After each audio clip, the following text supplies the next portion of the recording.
Salut tout le monde, c'est Raito, on se retrouve pour la review du chapitre 126 de Eden Zero et je m'attendais pas du tout à ça, même si j'avais un petit peu théorisé sur le fait que c'était le professeur Müller dont Clint parlait, et ça par contre j'avais raison. En tout cas, like la vidéo si jamais elle te plaît, je parle du manga et très prochainement de l'anime, et puis toute l'actualité qui tourne autour de Eden Zero et des œuvres de Mashima en général, et dis-moi en commentaire ton avis sur le chapitre qui était incroyable. Il y a plein de choses qui se mettent en place, plein de choses qui se passent et tout, il y a beaucoup de champs de bataille, et là on en parle un petit peu partout sur Foresta, mais il y a beaucoup de choses très intéressantes. En tout cas, c'est parti, let's go!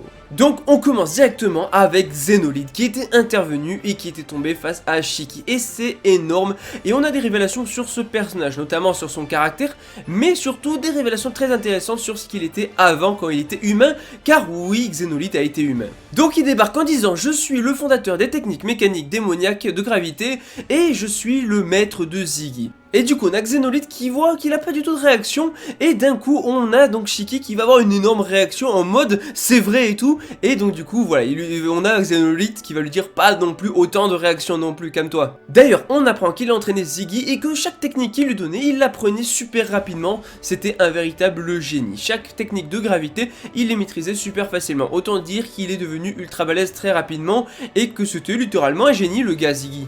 Et là, Shiki va poser une question tout à fait légitime, parce qu'on avait Armid qui lui avait dit qu'il était mort, donc il lui dit: attends, t'es pas censé être mort depuis longtemps. Et c'est là qu'il nous dit clairement que oui, il est censé être mort, mais son corps humain est mort, et lui il l'a maintenant sous forme de robot, ce qui fait tout simplement qu'il a sûrement transféré sa conscience dans un robot parce qu'il avait plus de corps, il a dû trouver un moyen. Et au final, ça fait que ça fait plus de 1000 ans qu'il est en vie le gars. Donc on a une réaction, encore une fois, de Shiki. Il y a beaucoup de gags et d'humour sur la personnalité du personnage de Zenolith par rapport aux réactions de Shiki. Donc Shiki qui fait une sale tête, qui est un petit peu perdu tout ça. Et donc du coup Shiki qui commence à réagir parce qu'on a Zenolith qui fait réaction, et là d'un coup on a Shiki qui pète un câble et tout, qui fait un fantôme et tout, et je trouve ce côté humour et ce côté gag très sympa, très marrant, on rigole bien et tout. Donc du coup effectivement voilà, on a des révélations dessus, on sait que du coup c'était un humain qui est devenu un robot, mais surtout on apprend qu'il faisait partie de l'ordre des chevaliers Obusei. Et ce sont les chevaliers qui défendaient Cosmos Sakura, mais surtout qui défendaient Blue Garden. Je vous rappelle que Armid a été trouvé sur une planète avec 12 chevaliers. On a vu 12 chevaliers, et c'est ces 12 chevaliers qui étaient le chevalier Obusei. Donc on a eu plein de révélations là-dessus, c'était à Iron Hill, et donc du coup voilà, c'était un de ces chevaliers, je sais pas si c'était le chef ou quoi que ce soit, mais on en apprend un petit peu sur sa personnalité. Il était un petit peu a priori sauvage et tout, voilà, c'était un gars qui était peut-être apprécié au bout de tout, mais on a une ombre et il ressemble pas mal à Drakenjo. On va pas se mentir, il y a un faux à Drakenjo, mais c'est très intéressant de savoir qu'il faisait partie des chevaliers Obusei, c'est une information juste colossale. En tout cas, voilà, ce fameux gars du chevalier Obusei s'est retrouvé dans un petit corps de robot, parce qu'on voit qu'il est tout petit à côté de Shiki. Shiki est pas forcément ultra grand, mais lui il est encore plus petit, et il demande si c'est bien Ziggy qui lui a entraîné, à Shiki, qui lui a appris toutes ces techniques, et il lui dit clairement que oui. Et du coup il dit qu'il devrait peut-être mettre un brevet parce que maintenant il apprend les techniques à n'importe qui, Ziggy.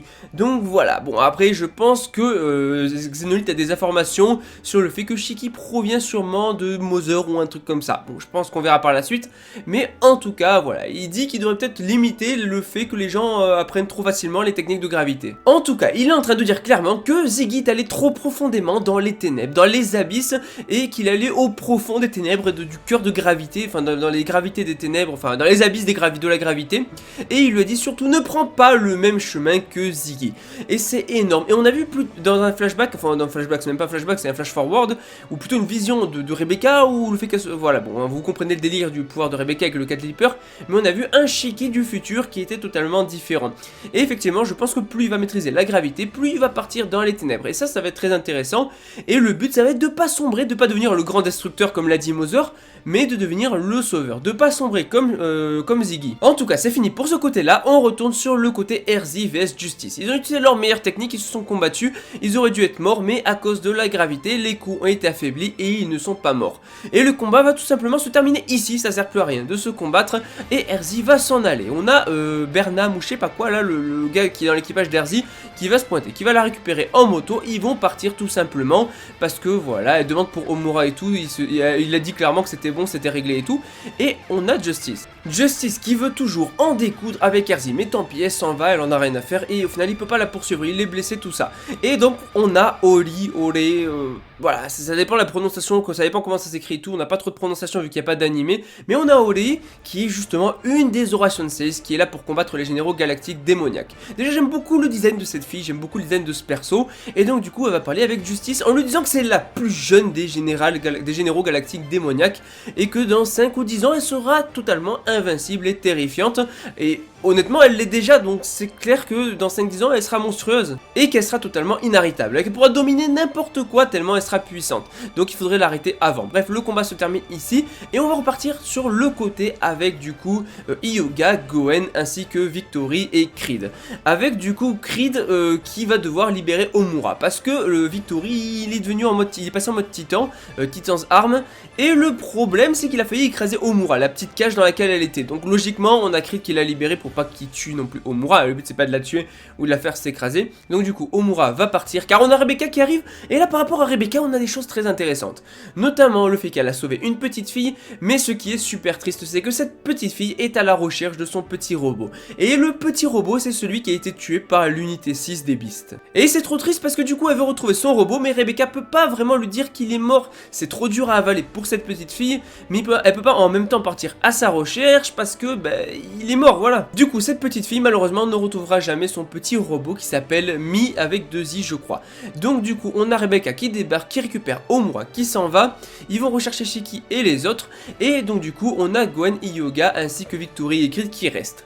Je pense pas que le combat va continuer, je pense que Gwen et Hyuga vont se casser et que Creed et Victory vont devoir partir aussi. Surtout que de ce qu'on comprend ici, il y a des trucs qui se mettent en place par rapport à Nero, parce que de ce qu'on a compris, Nero va passer à l'action parce que c'est le bazar sur Foresta. Et j'ai très hâte de voir ce que ça va donner. Et maintenant, on va parler de la fin du chapitre parce qu'elle était incroyable. On retourne sur Clean et c'est des révélations de malade qu'on a et c'est totalement insane. Mashima nous a régalé de ce côté-là. On a Clean toute déboussolée qui arrive et tout parce que à cause du fait qu'elle ait des émotions, elle devient, enfin elle perd la boule, elle commence à vraiment souffrir et du coup là on a Jin, Chris plutôt, qui est totalement déboussolé lui aussi, qui est là en mode Sister Evely s'il te plaît sauve-la, je te donne tous les organes que tu veux, prends mon corps, fais ce que tu veux, mais sauve ma soeur, sauve Clean, il est prêt à tout. Elle est là en tant que médecin donc bien sûr qu'elle va essayer de l'aider, mais c'est là qu'on a des révélations, parce qu'on apprend plusieurs choses. La première chose, c'est que déjà on a toujours le combat Wise contre le professeur Muller, et le professeur va nous parler du fait qu'il expérimente ce qu'on appelle du coup le haut-tech. Voilà, il y a un truc avec le haut-tech, je sais pas vraiment voilà, la traduction exacte du truc, mais en gros c'est une sorte de technologie. Voilà, il a fait des expériences humaines pour arriver à se mécaniser, pour surtout apprendre un petit peu comment marche le mécanisme, la robotique, tout ça. Et surtout on apprend que son plus grand chef-d'œuvre c'est la famille Rutherford. Et qui a le nom de Rutherford ?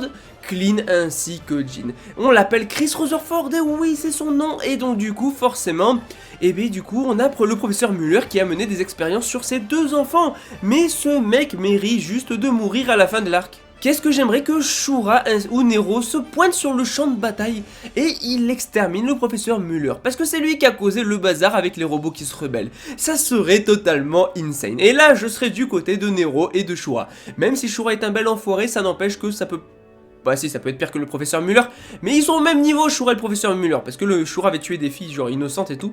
Mais bref, le professeur Muller s'amusait à découper les membres littéralement de Chris devant les yeux de sa soeur. Cet enfoiré, il était là, il était en train de découper le frère de Clint sous ses yeux.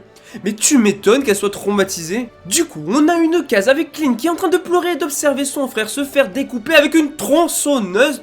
C'est quoi ce délire, Mashima? Tu nous régales, c'est horrible. Mais c'est ça qui est bien, c'est que justement c'est sombre, c'est horrible et tout. Et c'est ça qu'on aime. Et quand ça va arriver en animé, mais ça va être totalement incroyable. On est sur quelque chose de bien sombre et ça va être totalement incroyable. Vraiment, ça va être génial.